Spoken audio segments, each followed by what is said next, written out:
Hi, I'm Dom Hind, and fuck, I'm nearly 50. Actually, I'm 47 in 2 months, and I'm starting the countdown now because I want to hit 50 on my terms.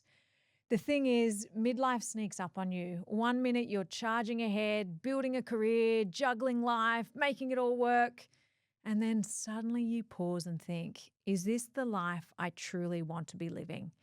That's exactly why I wanted to have this conversation with today's guest, Lidia Ranieri. Lidia is one of those people who makes you see things differently. She's a coach, an astrologer, and a former finance and trading expert who built a huge career advising the country's biggest portfolio managers before stepping into the work she truly loves, helping people find alignment, purpose, and clarity in their lives. She's helped me through some of my biggest shifts, both personally and professionally, whether it was deep inner work, navigating big life changes, or that one time we were nearly taken out by a shark on our epic Haggerston Island trip. We spent New Year's Eve on the back of the boat with her boys, caught more fish than we could have eaten, and had some of the most game-changing conversations of my life. Now she's fully embracing her purpose, blending strategy with intuition to help make people the kind of people who are actually fit with where they should be. So today we're getting into it all: midlife, awakenings, astrology, purpose, finance, and how we can stop fighting against ourselves and start living in alignment. Because midlife isn't about holding on, it's about stepping into who we're actually meant to be. Let's get into it because fuck, I'm nearly 50 and isn't it amazing?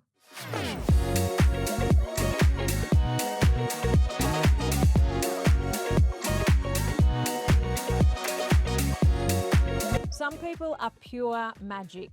You meet them and suddenly you just see things a little clearer, you understand yourself a little better, and you feel like you are exactly where you're supposed to be. That's Lidia.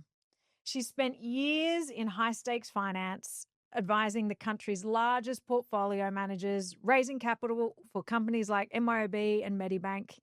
But along the way, she realized the real work she was drawn to was helping people see their own path clearly. Now she's combining coaching, astrology, and deep transformation work to guide people through midlife shifts. Whether that's questioning their career paths, moving through personal transitions, or simply figuring it out what actually makes them feel alive. She's got this perfect mix of big picture strategy and deep intuitive wisdom. And she's someone you want in your corner when you're figuring out what's next. Today, we're diving into it all: midlife awakenings, letting go of what not or what no longer serves you, which we've had many discussions about, making space for what does, and how we can actually start making choices that align with who we are. Lidia, welcome to Fuck, I'm Nearly 50. How would you introduce yourself in the most Lidia way possible? Oh my goodness, Dom, I'm not sure that I should introduce myself in the most Lydia way possible because the way Dom just introduced me was magnificent. Okay, well, I can obviously do what Lydia has done, and that's one way of introducing myself. And so, as a first tier, yes, I have a background in finance, 25 years in stockbroking, investment banking, and advice. And it was an absolutely incredible, dynamic, amazing career one. I loved it. I loved every minute of it, and it suited me down to the ground. I'm also a mum. I have two beautiful boys. I have a loving husband. I am the daughter of Italian migrants, and I'm very proud of my Italian heritage. I'm just a regular down-to-earth girl, really, at the end of the day. Yeah. And so I can talk about, yes, I've become a coach, and I've always had, even in my stockbroking days, I've always had an interest in the human story and what makes somebody that person that's going to go and be differentiated in a really good way. So I've always been super curious about that. So yes, you know, broker, banker, coach, now astrologer, but astrology's always been there. Yeah. You know, that is something that has been with me. You know, and I really do remember the beginning of it, and I was 12 years old, and I just could never get away from the profound interest that I had in it. I tried to definitely put Yeah. it in the corner and ignore it, but it wouldn't allow me to. And so that's the doing side of Lydia. But the being side of Lydia is, you know, I am so deeply tied to giving my best. Like Yep. that's a real core value in everything that I do. If I'm going to do it, it's going to be my best. Yeah. My best, you know, not the best in a kind of comparative way. I don't really buy into that. It's just, is it my best? I'm deeply interested in everyone's story. You know, Yeah. even when I was a broker, the guys on the desk used to call me Oprah because, and I was the only girl sitting on that dealing desk, and they called me Oprah because clients were calling to talk about pricing and stocks and advice and what's happened and what's your view, and we talk exchange views, but they were actually also calling to have a big conversation Yeah. about their stuff. And I actually really cared and I'm interested in it. It wasn't just, oh, well, this is, you know, this is part of just what I have to do around the transaction. No, I genuinely was interested in what they were going through. And so the coaching was just a normal, natural migration. So I've always been deeply invested in the human story and human potential and care about people's stories. I've been a pattern recognizer. Like that was part of the broking and it just came so easily and naturally to me. I see patterns. Yeah. I connect dots. I can see A and B and go, well, I'll extrapolate that, and I can see the implications, whether that's in market movements and pricing. But now I see it as an inherent skill because it is really quite effortless for me when it comes to astrology and seeing the patterns in people's lives, seeing the patterns in cultures and social structures and the moment for humanity. And so, you know, they're kind of really more the essence of who I am and how I work. And I've always been on a quest for deeper meaning. Yeah. You know, I'm a deep thinker and I think really, really, you know, and I have those quiet moments where I am in that contemplation. What are we here for? What's it all about? What does it mean? I've been a seeker my whole life. Yeah. And I think it is the you know, the best introduction because it's who you are, like the stuff that you've done, but also who you really are inside. Yeah.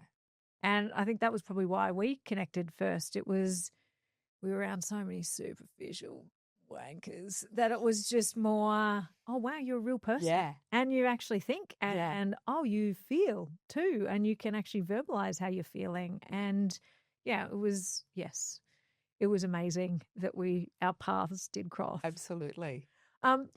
Astrology. Can you just define what astrology actually is? Because so many people just think it is in the olden days, the Woman Day astrology, the Woman's Day astrology, or the horoscopes, or whatever it is. How do you define it? Yeah.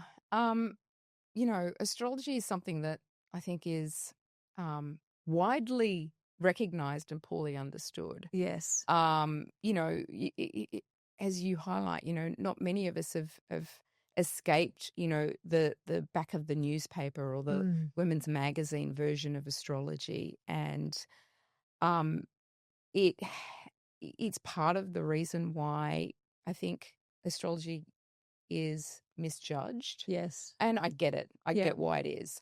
And so it's been really dumbed down. What I think it is the most powerful, one of many, not the only. There are many ways to access this knowledge, but it is one of the many ways to access profound insight into your own inner patterns and how those patterns have been, I believe, personally chosen by your soul, so that when you are in this life, this three-dimensional reality, you're going to encounter the perfect scenarios, people, circumstances that are there to test you and help you to evolve and grow. And astrology enables you to see what those patterns are and the timing of them. And with that awareness, see, even as a coach, what we know is awareness is the code breaker to getting out of your patterns.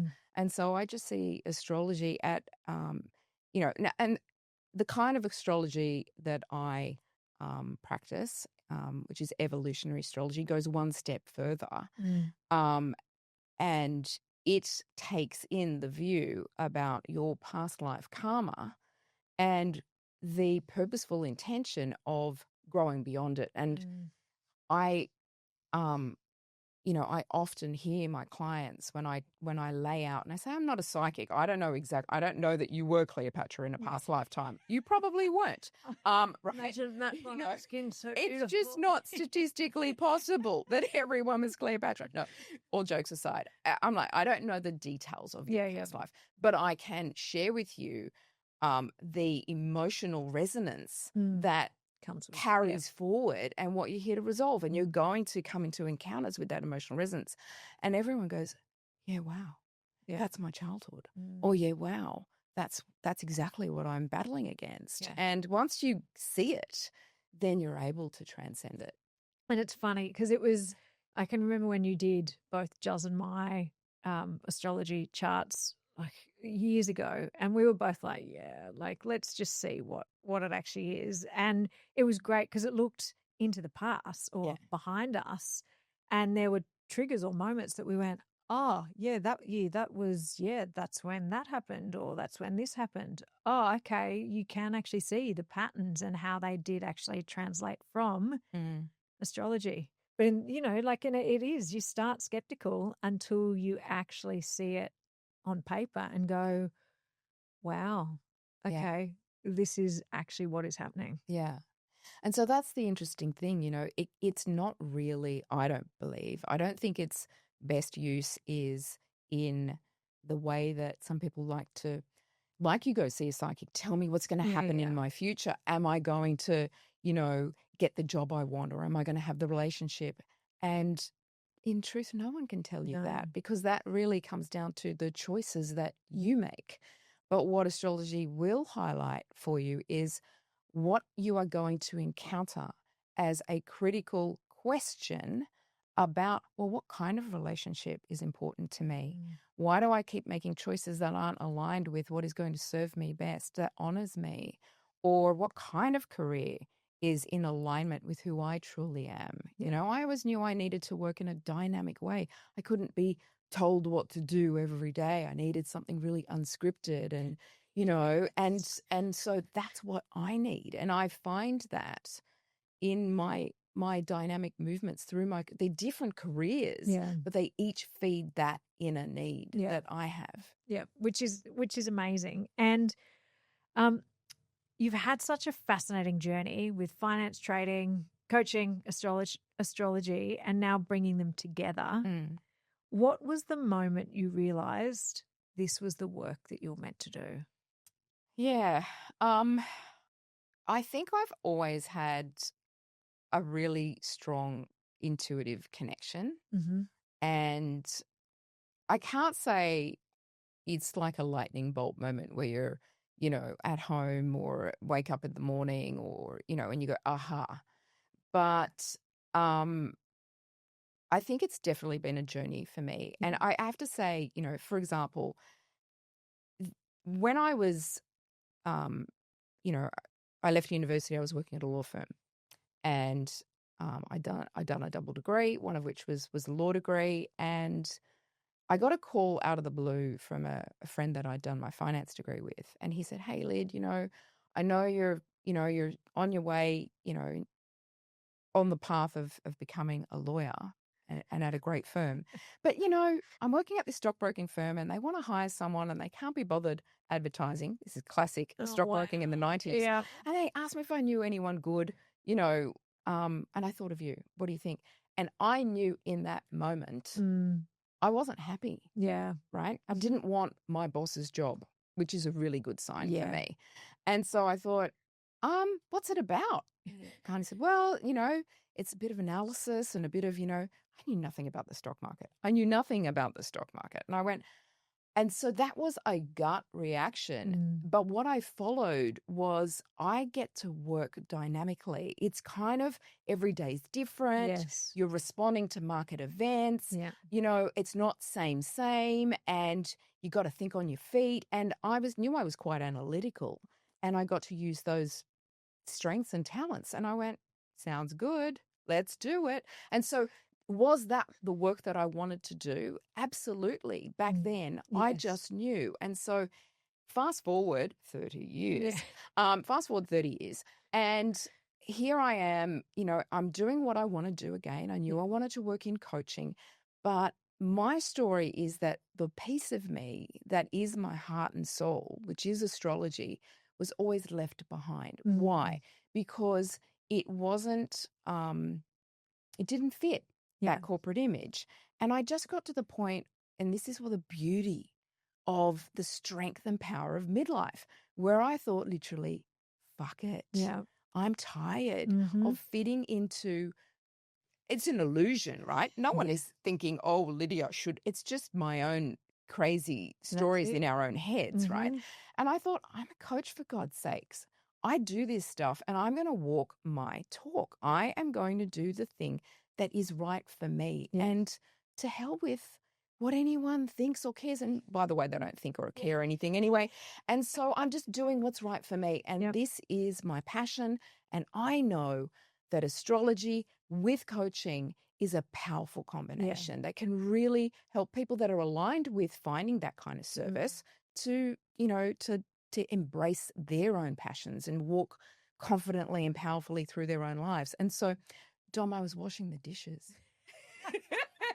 I was at the sink and I'm like, oh, I'm not doing the thing that I want. And how does this all come together? And I had a lightning bolt moment where I went, I'm the cosmos coach. Yeah. And that started a process. It was literally that intuitive, deep searching and the flash of, but it's come on a series of many times where I've listened to, this is the work I'm meant to be doing. Yes. And this is just another additional part of the structure of me that's been built over time, where I've listened to, okay, what do I need to do? Yeah. And many times I've done the thing that no one thought was the sensible thing to do, but was right for me. You know what? And that's the thing that I love about your story is what is right for me at this point in time. Yeah. Because it's so interesting how things do change. And you shouldn't be doing the same stuff as what you were doing when you first started. Right. Because you grow, you change. Yeah. You don't want to be stuck in being, a lawyer because it just didn't fit you. No. It's No, like, God, no. Not me. Yeah. It's, No. Yeah. So many women hit midlife feeling like they've been living on autopilot. How do we start reconnecting with what we actually want? Such a good question. So how you reconnect with what you actually want starts with asking yourself the question, right? And I know that just sounds so obvious, but ask the question and then listen to yourself. And I'm laying this out because some women don't even ask themselves the question. But you know what? Right? Even with that, because I know we've had a lot of discussions about this with, everything that's happening in, midlife. And when you say to me, ask the question, I ask the question, but then I get distracted. Exactly. And I don't actually give myself time to stop and answer the question about what I actually want. Yeah. And it's hard. And it's hard because at this stage of our lives in midlife, and I'd argue, it's part of the setup. So you come into your 20s all you're asking yourself is what you want. Yeah. You're only doing what you want, right? It is all about you. It is, See with right? me. And it's the adventure and it's the journey. And Yeah. I'm tuned into what I want. I'm going overseas. I'm going to, go here. I'm taking a year off. I want these I'm going out to things. dinner. I'm doing this. Yeah. Yeah. All of it. And so by the time you get to your midlife, 40s, 50s, you have answered that question many, many times, but then you're in the execution of it. And some of them are long tail things. My career, my family, having my children, they're all things that I want. But somewhere in that journey, you just lose the connection to repeating the question because I'm in the process of executing something I wanted 10 years ago, 15 years ago. And so there's no real refresh on it. So, we'll get into the astrology of it, but you get into midlife and there is a shift in the energy, let alone many other shifts that happen. And it's time to ask the question again. Yeah. But you've been so used to now putting it off or delaying because you've got to get the kids to school and I'm making sandwiches and I'm supporting my partner in what they're doing and you've become less connected to asking the question and being able to answer. Yeah. I can't answer it, so I'm just not going to bother asking. Or, and I do think, you know what, it's even hard answering it because you do have so many of these things that are dependent on you. Yeah. Whether it is your family, whether it is your husband, whether it is your work, getting back to the core of you, it's actually quite hard. Yeah. Like really hard. And it is, the time, making that time. Well, so there's the I'm out of practice hard. Yeah. And then there's the I'm afraid of the answer hard. Yeah. Because the answers can be quite disruptive. And so I dare not ask anymore. And that's a tragedy. Yeah. Right. And so we have to ask the question because there is a life force that doesn't stop pulsing through you. And life wants vigor and expansion and movement. It doesn't want stagnation. No. And if you stay stagnant, there are consequences, right? Stagnant water is putrid, right? Yeah. And so it's movement and energy that creates life. And so the stagnation can be met with health issues, can be met with mental health issues. Yeah. There are consequences to stagnation, but there's consequences to asking the question again because it can be disruptive. It does not have to be, but it can be. But, like I've had my own disruption through asking myself this question, outwardly no one would see it because my life continues to be the same, but the inner turmoil of asking the question means you have to face some of the things that have held you back. My fear of being judged by an old kind of network or a corporate network about being an astrologer, about, that's not credible. Where's the evidence base in that? Well, But I think even for you, like I can remember when you first launched, and I think a big milestone for you was putting it on Facebook. Oh my gosh. Because that was your family and your friends that had known you from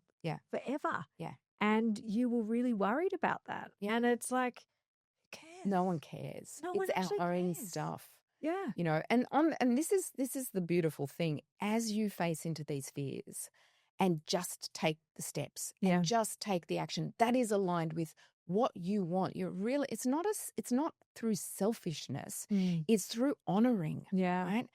They have different qualities and energies. You've got to be able to differentiate when it's honoring because it is self-love. It is self-respect. Yeah. And then that's different. Those fears, they just melt away and they don't really, they're just non-issues. In psychology, when people have phobias, the way that they get them to move past and beyond their phobia is through exposure. So if you've got an arachnophobia, fear of spiders, the only way to get over it is exposure to spiders. Yeah.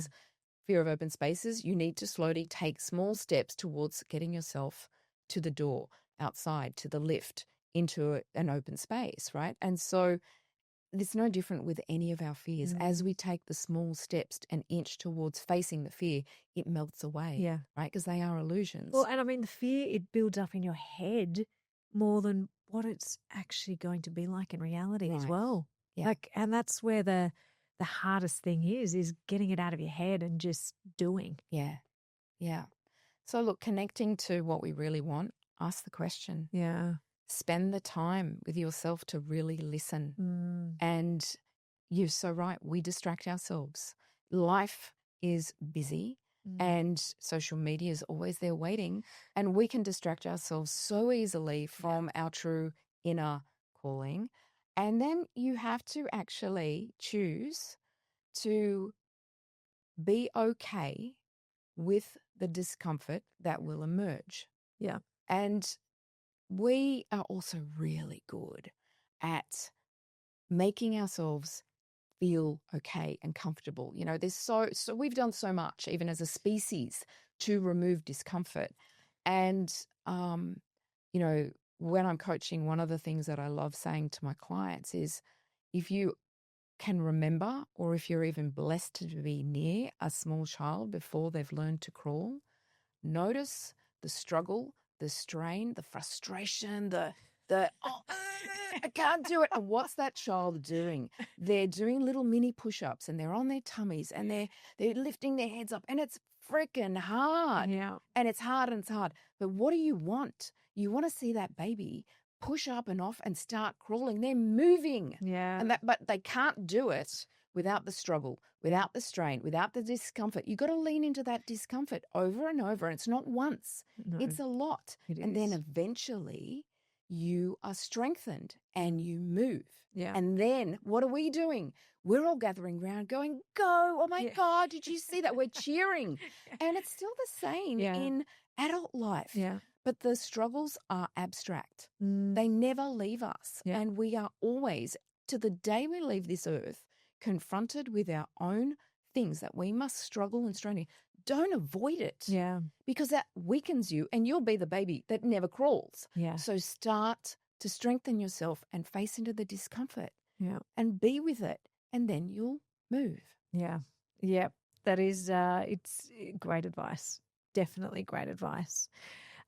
With astrology, you've talked about a lot, but how do you see it as a tool for personal growth rather than just being, you know, the horoscopes that we've all had or read in the past? Like, what is it as the tool?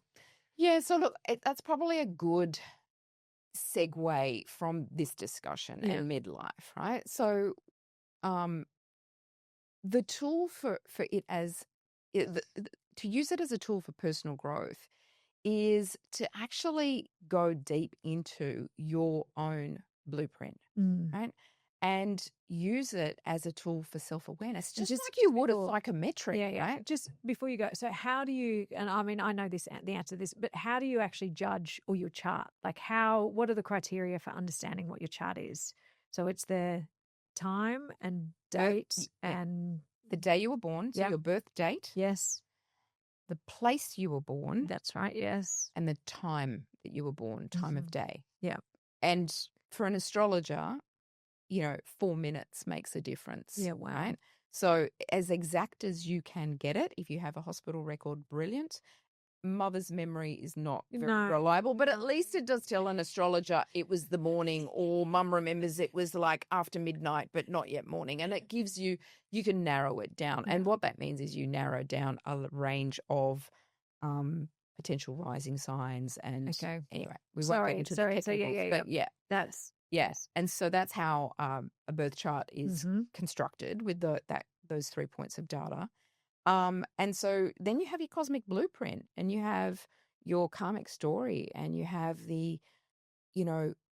life is unscripted in the choices that you make, but what is kind of almost soul chosen by you, and that then shows up, is the questions that you will face. And that's how I use astrology as the tool. Yes. You know, if I see a Mars transit to somebody's, to their sun, to their moon, then the question is being asked, what part of me is avoiding taking a risk? What Mm-mm. part of me is avoiding a brave choice right now? What part of me is devolving into petty conflict? This is all Mars energy, right? Yep. You know, misdirected Mars energy is going to find itself on a battlefield, Mm. internally or Mm. externally, in petty arguments. Why? Because that energy is actually about, why am I avoiding my need for adventure right Mm-hmm. now?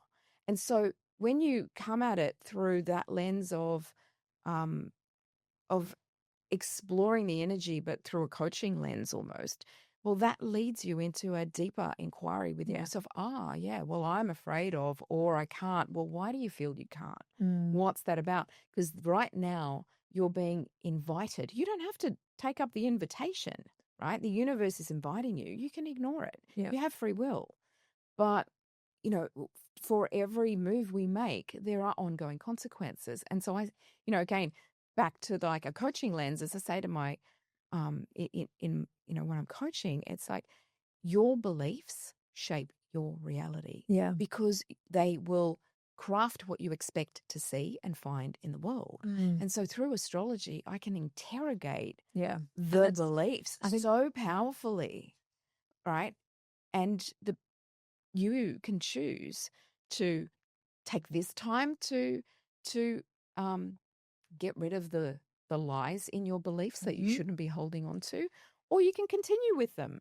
Yeah, and I think that's the biggest thing. And it's, we've had so many chats about, you get to this age and you go, what are my beliefs for now versus what they were when I was younger? But also the biggest thing is, what stuff do I need to leave behind? Like the stuff that I thought was true early on in my life, is it actually still true for me today? Or have I grown? Or have I got things that are absolutely different to what they used to be? Yeah. And that's a hard question, or it's actually hard to go, okay, that part of my identity can stay there Yeah. and I don't need it anymore. Yeah. Yeah. We do change. We do. And, that process of shedding, from when as children, and this is the beauty of astrology as well. It really does show us what happens in the family system. Mm. And, astrology calls this the conditioned self because, well, Dom, if you are a good girl and you tidy up your bedroom, then I'll think that you're. And so then you adopt Mm. those beliefs that are given to you Mm-hmm. from the family Yeah, yeah. system. And, of course, families impart their values, but there's always something about you that's unique and Yes. different and maybe needs something somewhat adapted from those original beliefs. And some of them just don't serve you at all, Mm. right? Because your parents have got their own issues and they're trapped in. Yeah. And so we come out a conditioned self and we spend the rest of our lives addressing, I was given that belief. Mm. Is it really true for me? Yeah. And then there's really we walk a path of courage to dismantle it and find what really is the truth for me. Yeah. And it's funny, like even you talking about the beliefs you were given when you were little, like I'm just thinking back to, even the houses, because we moved around a lot, that we lived in, they were all showroom, all beautiful, all, never anything out of place and no photos, no nothing. And you go, now I'm like, stuff that. I want a bit of mess, like occasionally, but I do want a bit of mess and I want a bit of color and I want photos everywhere. Yeah. Because I want it to be real. To look like someone is living a life That's in. it. That's Yeah. it. And it's hard to break that mold or hard to leave even just something as simple as that behind. Yeah. Yeah.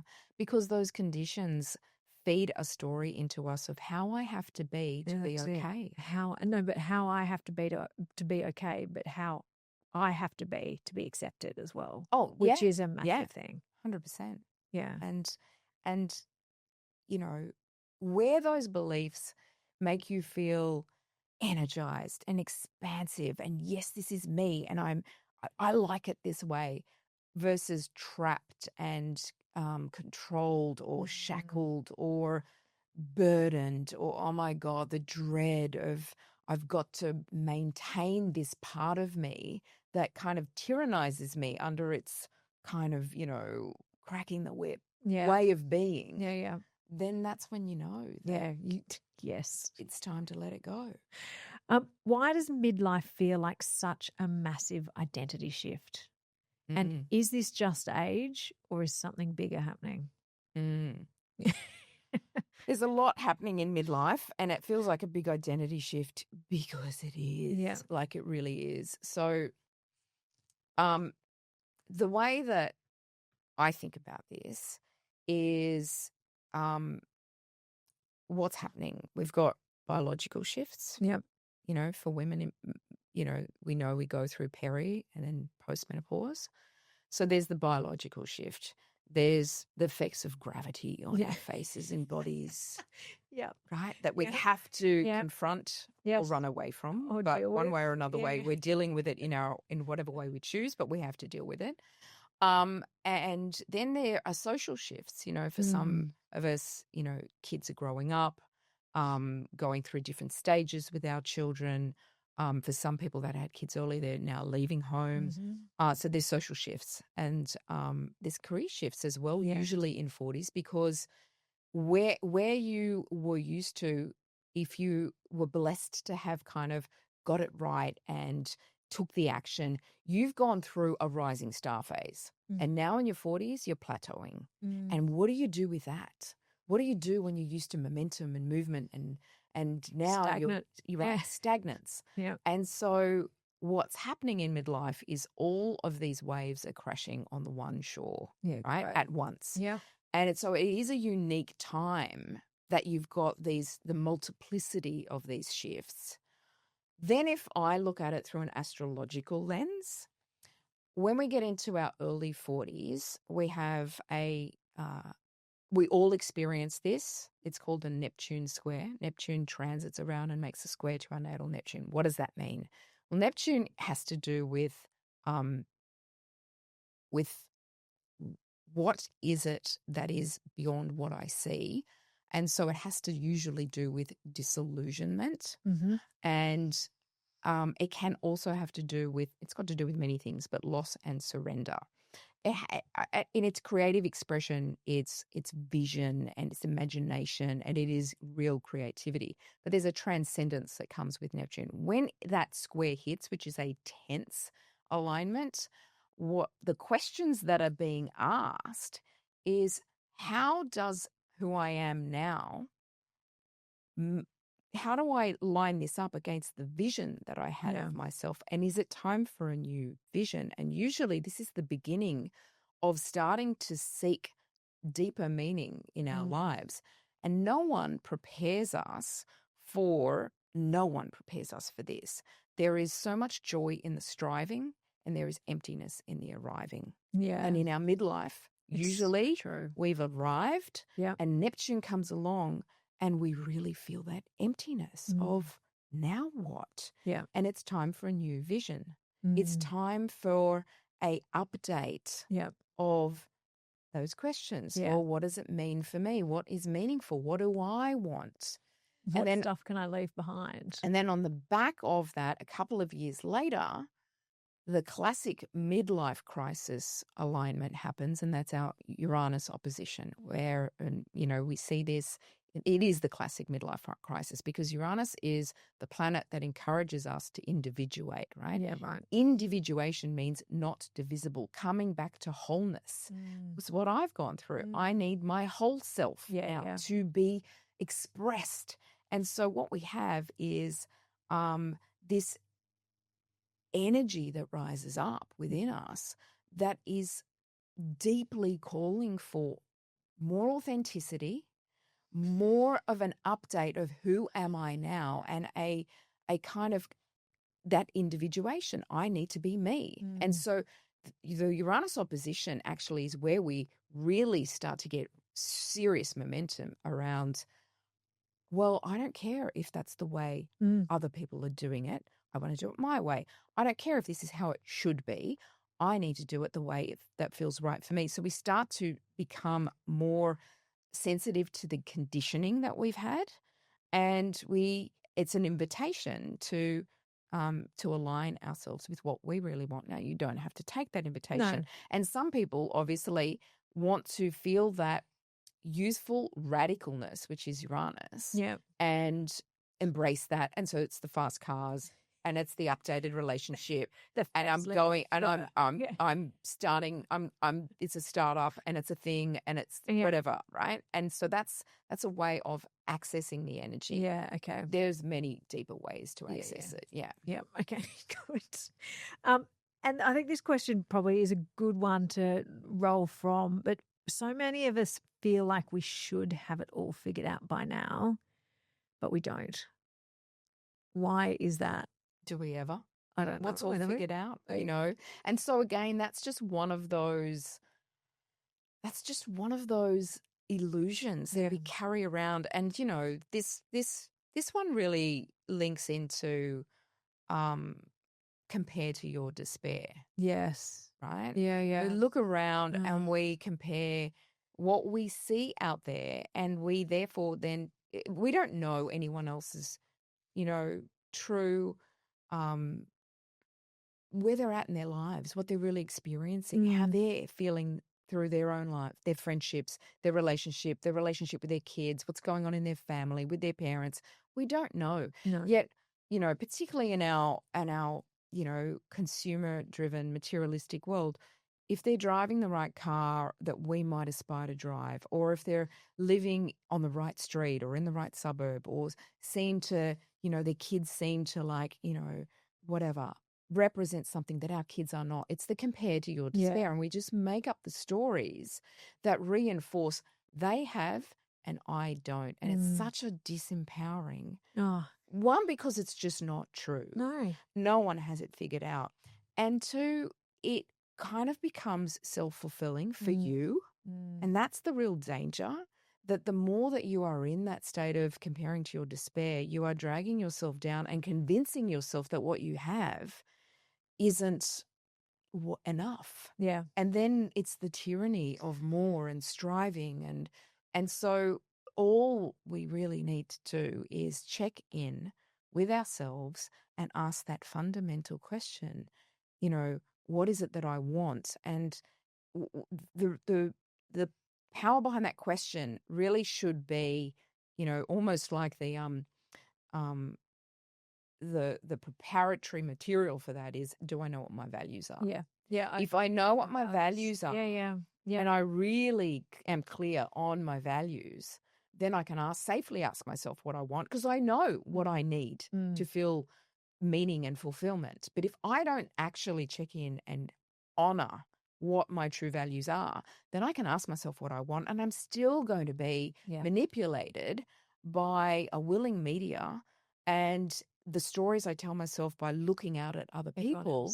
And I get a distorted sense of what I think I should want. And it's funny. So Shannon was on the podcast previously, and she was one of the ones who made me just focus on the values. And for me, those values, they're just such a critical thing for any decision I make. Yeah.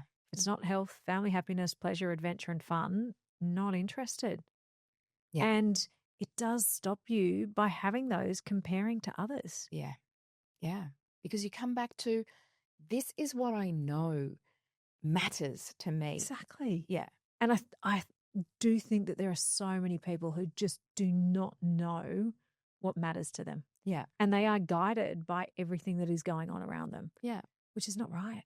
No, but, you know, I guess in that sense, I bring a lot of compassion to that. I think it's part of the human journey. You know, sometimes we need our own pain and suffering through these misguided, you know, the misfiring of, wow, I really thought I wanted that and now I've got it and it doesn't make me happy at all. Yeah. And you know what? There's value in that too. Yeah, if that's your road to learning, then I celebrate that too. Yeah. And I think there is something in that where you actually get something and you go, oh, yeah, is this it? Yeah.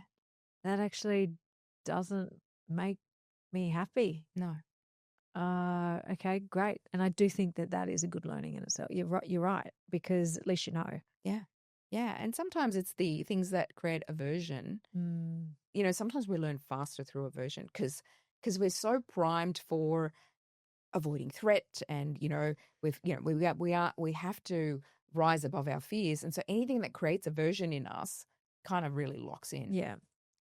So you've made some bold choices, moving to the Byron hinterlands, balancing two worlds, coaching, astrology, and everything in between, diving deeper into astrology and actually owning that.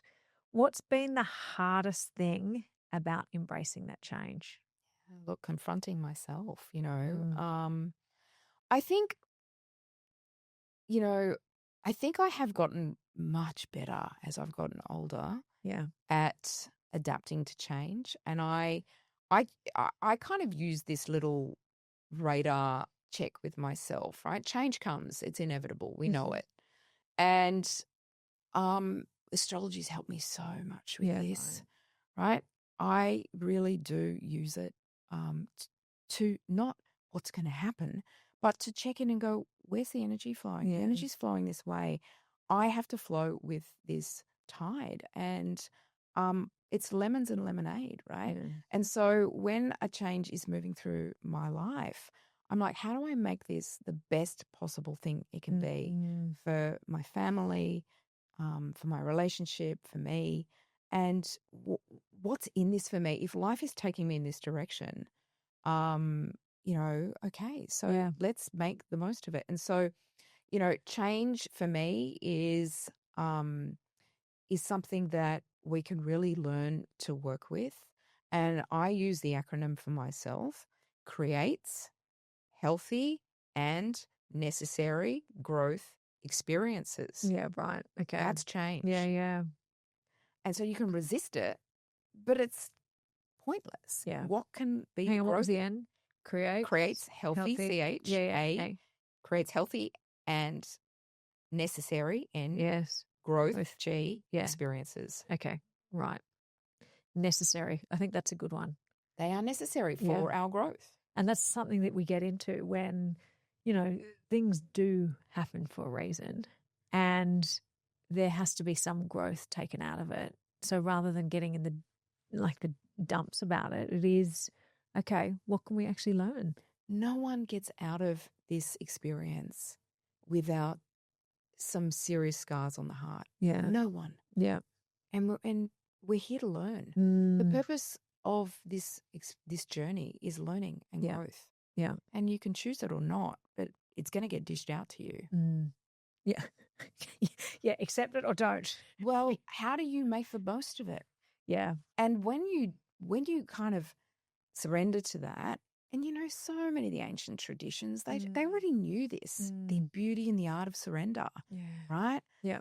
Say yes to where life's taking you. See what comes of that. Stop resisting. Be curious. Go Yeah. on the adventure. Then life doesn't get magically easier, but life gets more meaningful. Yeah. Yep. I think I definitely agree with that. Talking about letting go, whether it's relationships, old identities, or just things that no longer fit, maybe clothes. How do we do it without feeling like we're losing ourselves? Is it reframing it? So even just based on what we're talking about as a growth opportunity, it's not losing, it's actually growing. Yeah, well, we we do have to shed our old identities. We just don't stay the same. Somehow we get into adult life. And I had this conversation yesterday with a beautiful 21-year-old, and she was saying to me, I am about to go and live overseas for a year, and I'm so excited, and I really want to do this, and I don't know what it's going to be. And I was listening to her and watching her express her joy, and she's like, I really don't know what I'm going to do over there. And I thought, isn't it amazing? Like, it's a stage of life where we have an expectation of, I don't know what I'm doing. I'm just feeling like I want to do this. And yet we get into midlife and we've lost the touch with that. And we stop thinking that we continue to update our identity. But it's, why would we? Yeah. Why do we get stuck? And so it's our own expectations that we're done. But we're never done. And back to the stagnance, right? Yeah. We have to keep. And so it's just that I think as we go on, we've just accumulated, you know, you know, relationship. Usually we've got a partner, a marriage, we've got children, we have assets. It's harder to update that identity. But some people find that, wow, I thought I wanted all of this. And actually it turns out I don't. That's one extreme version. Or I really have wanted all of this, but now I'm feeling into something more or different. And I need to go in this direction to honor the things that my new interests that are emerging. Or now it's a time of life where I put things on hold, but I have the space or the money or the whatever to pursue that. And I'm going to. And so we never stop updating the identity. What do you think the biggest fear is with people in accepting their new identity or moving into that new identity? Two things. It's what other people will think. 100%. Why do we care so much? Like, no one actually thinks about you. And look, if there are people out there that have got a crappy thing to say, well, you don't really want them in their life. Really. Go say it. They're not the ones your crappy friends. They're not your people, right? They're not your people. And usually they're saying those things because they are in deep in their own suffering of their own judgments and their own, fear factors that are controlling them. And so, yes, it is our fear of what other people will think, but hopefully we don't marinate in that too long and we just take and action is the salve. Action is the thing that gets you out of that funk and you just kind of feel good by taking the action. And we know that it's action that builds confidence, right? Little steps that show you that you can do what you say you're going to do, that you're going to show up for yourself. That's how you build confidence. Confidence means faith in myself with faith in me. That's what confidence actually means. And so take little actions and steps that are for you and you go, yeah, that feels good. That feels right. And you take the next one. And the other thing is, some people do face a disruptive moment. And so, of course, it's only normal and natural to kind of want to put the brakes on ahead of that big disruption, right? That's not easy stuff to move through. But, your midlife can be a full rebirth moment, and it is a real incredible opportunity to rebirth because, we usually kick off from our 20s, and now I'm talking through the lens of a Saturn return type frame astrologically. We have our first Saturn return in our late 20s, and that marks the moment where we truly become adults or we start adulting, right? Where we face a choice point where it's like, am I going to stop partying? Am I going to stop having the late nights or whatever? I know that's not good for me. I've got to get serious about my career, or I want to find a partner and settle down. Those sorts of things start to creep in. And what happens at that Saturn return is we have come through youth with so much idealism, and we're meant to, we start out as children in dress-up mode and imagining ourselves here and there, and we play all these different characters as we're feeling. What's happening is we're really feeling into, who am I in here and what do I want? It's the way a child does it. So you get into that Saturn return phase, and that's the time to realize. That's what Saturn is. It's a realization type planet. It makes things real. It gets real. And so we start the process of walking the path to realizing our dreams. And so we leave with that energy and that passion and that vigor, and the real work of work starts, right? And Saturn is that planet that makes us work hard, do the hard stuff. And so then that carries us with a lot of momentum through our 30s, and midlife is kind of halfway. Your mid-40s is halfway to your next sort of Saturn return. And it's the checkpoint. It's the checkpoint to say, oh, I've realized all this stuff. I've arrived, or I'm in the process. You get there in your 50s. And then, you kind of go, right, well, now what is it that I'm going to do? I have to update my dreams. And the next one around is about the dream with the wisdom. Yeah. Okay. Right. And the knowledge. And the knowledge. And the letting go and the being yourself. Right. Because what happens once you get the second Saturn return comes at around 58. And so that kicks us into the next 30 years, 58 to 88. And we like our elders, not to say don't be cool and funky. We love a cool, funky elder. But there needs to be gravitas there, weight, the benefit of the wisdom, seen, experienced, lived. And then that we want the elder to have put it into practice in their life, and we kind of revere and respect that. But the elder that's like, man, doing burnouts in the car park, no, actually, something's not right. No, they're definitely not right. That is 100% sure. And that's a metaphor. Yeah. Right? If someone has never looked at their astrology chart before, what's the first thing they should pay attention to? Wow. Okay. So many things. I really, really think the first thing they have to pay attention to is their north and south node. Okay. It begins there. Okay. And what does that actually what does that mean? What is she talking about? So the north and south node aren't physical objects in the sky. Yep. They are points that represent the plane of intersection of where the moon's path of travel with the earth intersects around the ecliptic, around the path around the sun. So these are intersecting planes of travel. Right. And as you map out that point of intersection, it occurs at the moment of your birth. Where is the moon in the sky? Where's the earth in the sky? Where's that relationship of those three bodies? And how do we mark out it's almost like the north and south pole of the moon. And why is it so important? Because from an evolutionary astrology perspective, those points are like an energetic portal through which the soul moves through the various dimensions to move from non-physical into this physical dimension, and the soul is carrying soul memories of previous incarnations. Yeah.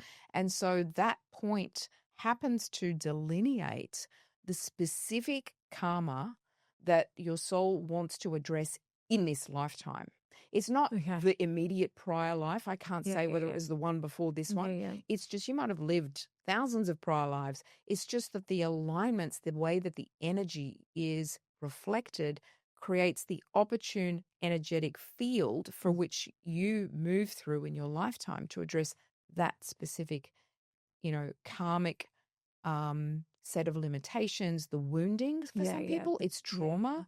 Yeah. My goodness. I mean, one woman couldn't explain her deep trauma that she had and had this attachment to going to Burma and being with the Burmese people. And, I didn't know anything about this. And I kind of laid out, what the trauma that she'd brought in from a previous lifetime of a displaced people and, a potential genocide or whatever it was. And she was, I'm not saying she was Burmese, but she went there to be, and she couldn't ever explain why she needed to be there.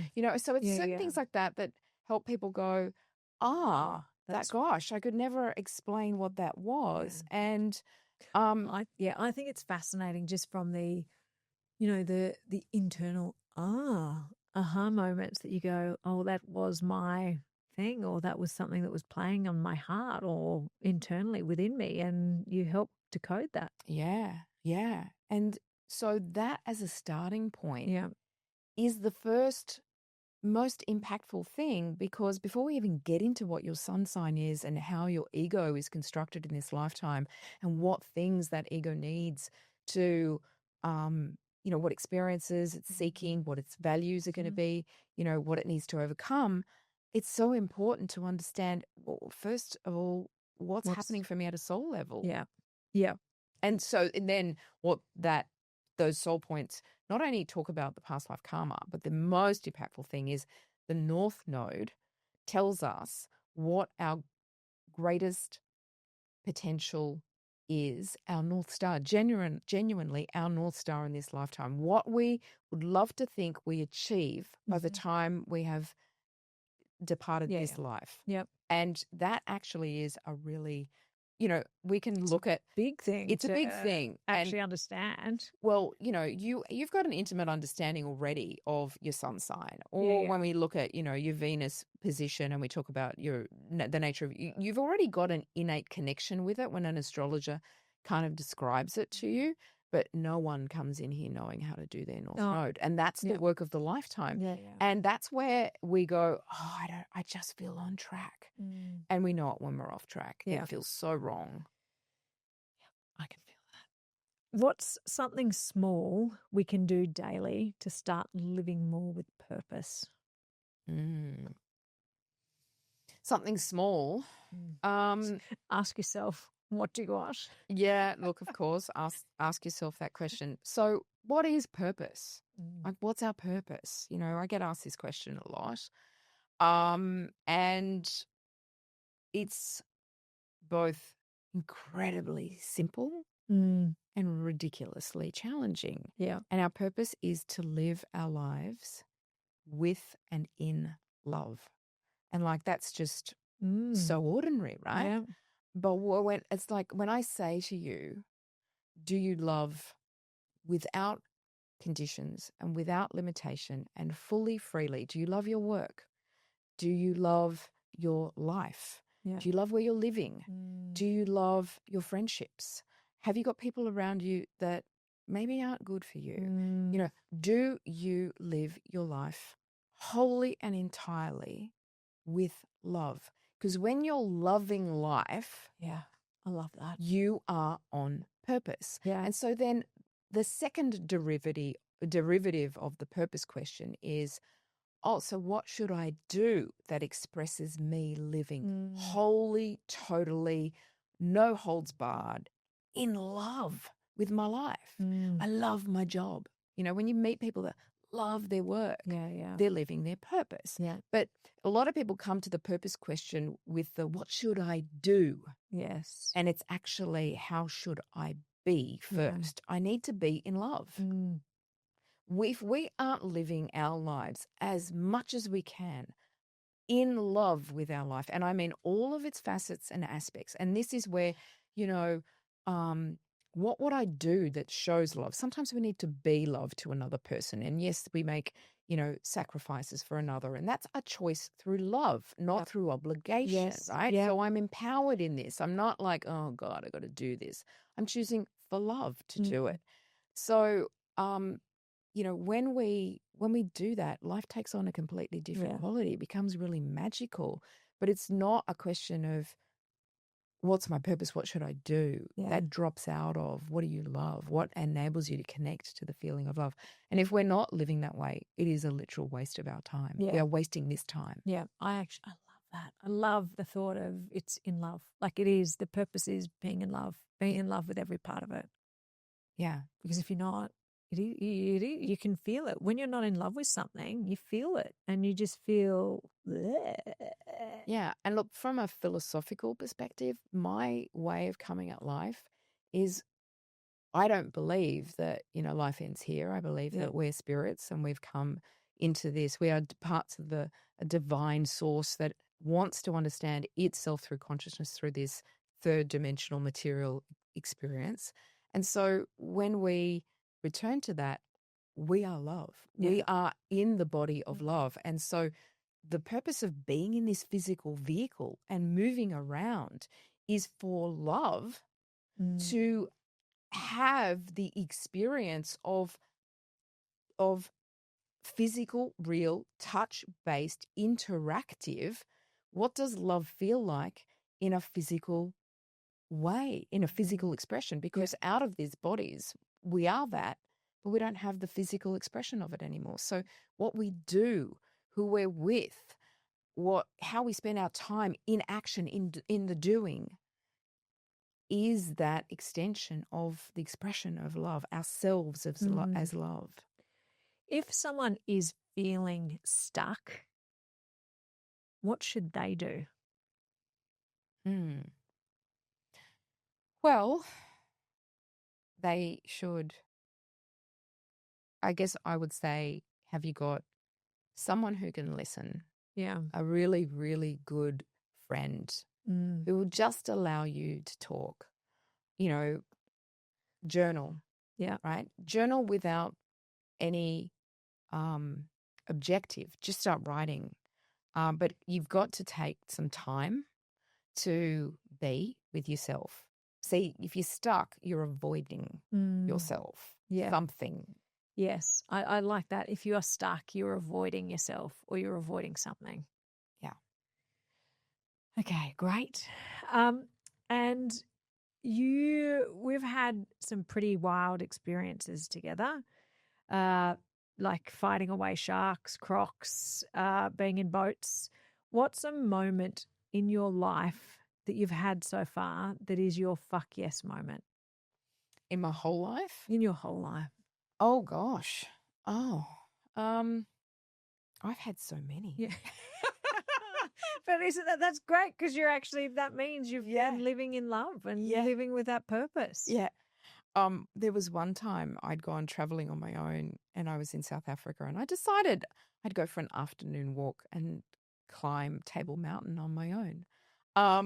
And I got to a point where I was on a really narrow ledge and I knew this is in my super fit days that, being able to do a chin up and lift my body weight and get up the ledge was not an issue. So I had so much confidence in my physical ability. And I went to do the ledge and for some reason my mindset shifted and I just got a sense of that thought came in of what happens if this goes wrong. And I literally had a whole body freeze. I'm on the edge and I'm like, oh, fuck, no one knows I'm here traveling on my own.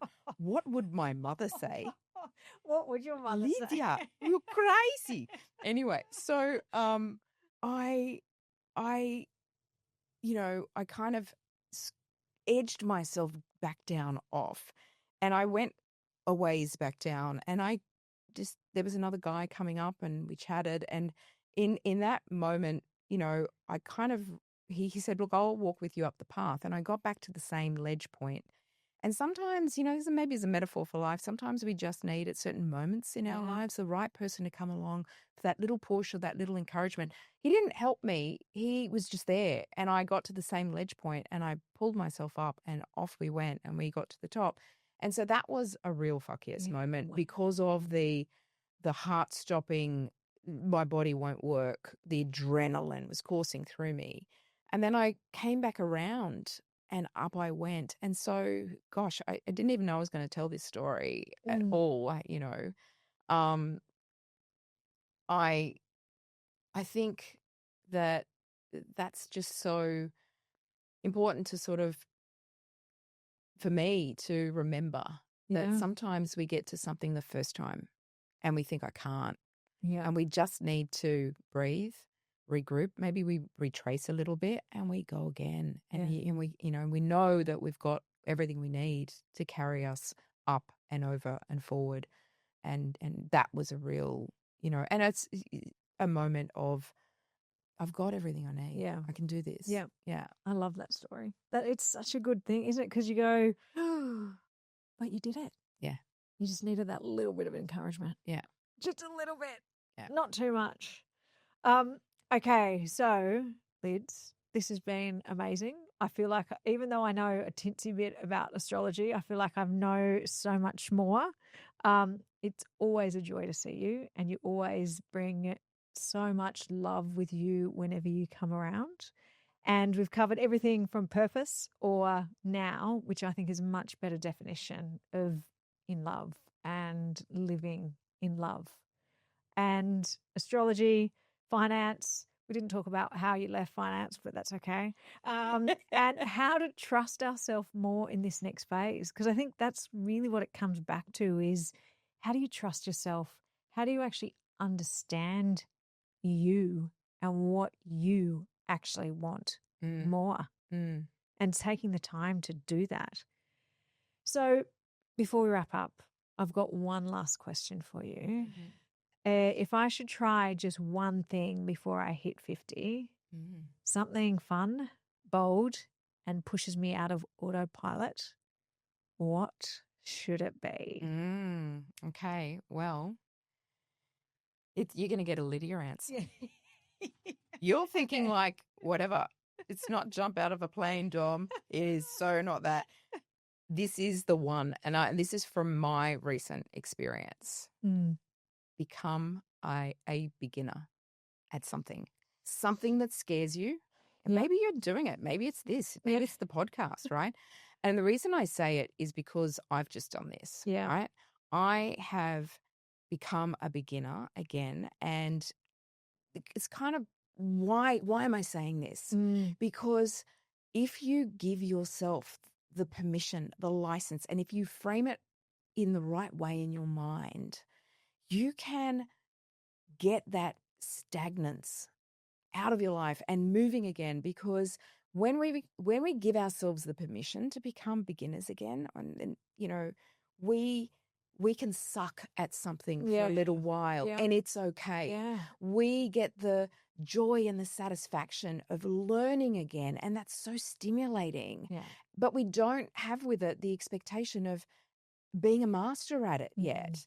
And it's okay to like not know what you're doing. We get into midlife and we're meant to have it all figured out. We're adults.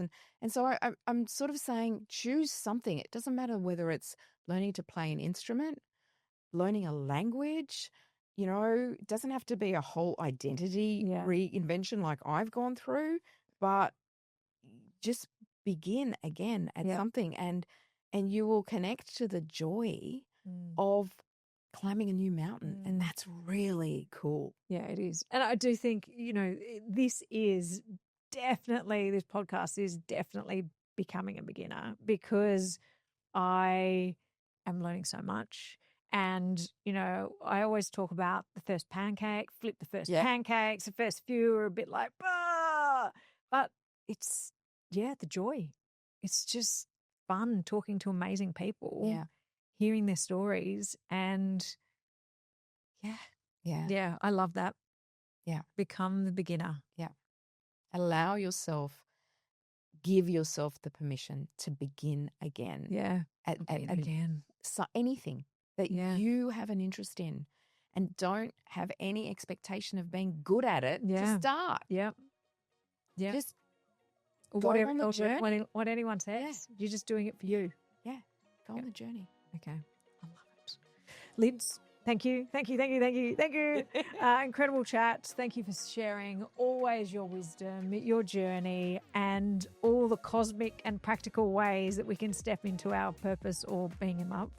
And if you love this conversation, make sure you check out Lydia's website, which will all be in the show notes. Whether you're curious about astrology, looking for deep coaching, or just want to start making choices that actually feel like you're living your true life. If you enjoyed this episode, hit subscribe, share with a friend, and connect on socials. And before you go, why not take Lydia's Try This Before You're 50 challenge? What was it, Liz? Become a beginner. Become a beginner. Become a beginner. Give it a go, see how you feel, and let me know, because fuck, we're nearly 50, and isn't it amazing?